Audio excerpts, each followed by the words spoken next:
When I was a young man, growing up in New York City, I refused to pledge allegiance to the flag. Of course, I was sent to the principal's office, and he asked me, "Why don't you want to pledge allegiance?" "Everybody does." I said, "Everybody once believed the earth was flat, but that doesn't make it so." I explained that America owed everything it has to other cultures and other nations, and that I would rather pledge allegiance to the earth and everyone on it. Needless to say, it wasn't long before I left school entirely, and I set up a lab in my bedroom. There I began to learn about science and nature.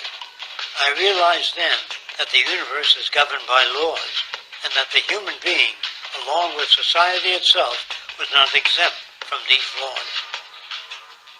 Then came the crash of 1929, which began what we now call the Great Depression. I found it difficult to understand why millions were out of work, homeless, starving, while all the factories were sitting there. The resources were unchanged. It was then that I realized that the rules of the economic game were inherently invalid. Shortly after came World War II, where various nations took turns systematically destroying each other. I later calculated that all the destruction and wasted resources spent on that war could have easily provided for every human need on the planet. Since that time, I have watched humanity set the stage for its own extinction.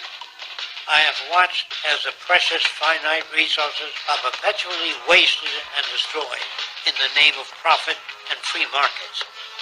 I have watched the social values of society be reduced into a base artificiality of materialism and mindless consumption.